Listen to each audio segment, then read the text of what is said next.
بسم اللہ الرحمن الرحیم۔ السلام علیکم ورحمۃ اللہ وبرکاتہ۔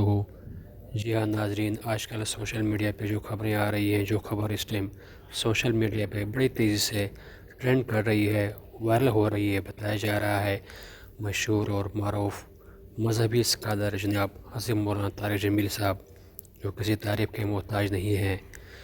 وہ آئے دن کوئی نہ کوئی بیان دیتے رہتے ہیں، لیکن آج کل ان کے بارے میں جو خبر ٹرینڈ کر رہی ہے، وائرل ہو رہی ہے، انہوں نے ڈاکٹر کے ساتھ خطاب کرتے ہوئے کچھ ایسے حقائق دنیا کے سامنے رکھ دیے ہیں جن کو سن کر یقیناً ڈاکٹر تو ڈاکٹر ہے، دنیا کے ہر شعبے کا ہر فرد سے تعلق رکھنے والا بندہ یقیناً آپے سے باہر ہو جائے گا۔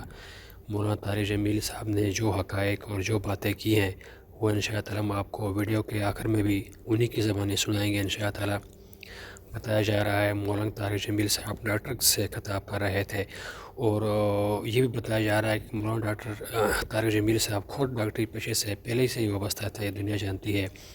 اور اس کے بعد وہ مبلغ کے شعبے میں آ گئے ہیں، اور انہوں نے ڈاکٹر سے خطاب کرتے ہوئے کچھ ایسے حقائق، کچھ ایسے تلخ باتیں میڈیا کے سامنے پہلی مرتبہ رکھ دیا ہے۔ شاید اس سے پہلے کسی نے اس طرح کے حقائق اور اس طرح کی باتیں میڈیا کے سامنے نہ رکھی ہوں، اور مولانا طارق جمیل صاحب نے جو باتیں ان سے خطاب کرتے ہوئے کی ہیں، اور بلا خوف و خطر جو حقائق اور جو اصل باتیں انہوں نے دنیا کے سامنے رکھ دی ہیں، ان باتوں کو دیکھ کر سن کر یقیناً ڈاکٹر تو ڈاکٹر ہیں،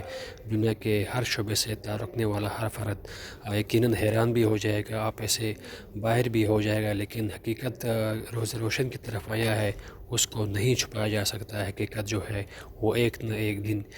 ضرور دنیا کے سامنے آ ہی جاتی ہے، اس کو ہم جتنا بھی چھپانے کی کوشش کریں۔